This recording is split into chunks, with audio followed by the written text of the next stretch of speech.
నంద్యాల ఉప ఎన్నిక నేపథ్యంలో కర్నూలు రాజకీయాలు రోజు వార్తల్లో నిలుస్తూనే ఉన్నాయి. ఉప ఎన్నికలో ఎలాగైనా గెలవాలనే ఉద్దేశంతో అధికార తెలుగుదేశం పార్టీ మరో కొత్త రాజకీయ నాటకానికి తెరలేపింది. ఈసారి నంద్యాల రాజకీయాల్లో నేరుగా ముఖ్యమంత్రి చంద్రబాబు నాయుడు జోక్యం చేసుకున్నట్లు వార్తలు రావడం గమనార్హం.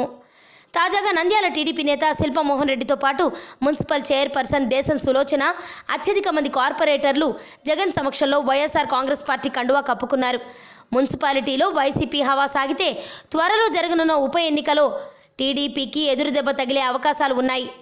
దీంతో ఎలాగైనా సరే కార్పొరేటర్లకు భారీ మొత్తంలో ఆశ చూపి తమ వైపు వచ్చేలా చేసుకునేందుకు టీడీపీ ప్రయత్నాలు మొదలుపెట్టినట్లు సమాచారం. ఇందుకోసం బుధవారం నాడు నంద్యాల పర్యటనలో ఉన్న చంద్రబాబు స్వయంగా ప్రణాళికలు రచించినట్లు తెలుస్తోంది. దీంతో మరోసారి నంద్యాల రాజకీయాలు హీటెక్కాయి.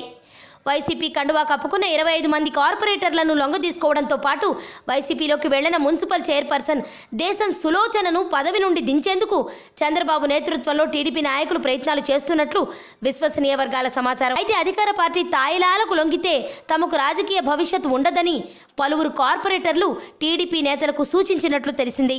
ఆరోగ్యవంతమైన జీవితం కోసం మనం పాటించాలి కొన్ని నియమాలని. చిన్ని చిట్కాలతో చింతలేని జీవితాన్ని ఎలా గడపాలి అనే దానికి వీక్షిస్తూనే ఉండండి మన ఆరోగ్యం యూట్యూబ్ ఛానల్. మరిన్ని ఆరోగ్య సూత్రాలకు సబ్స్క్రైబ్ చేసుకోండి.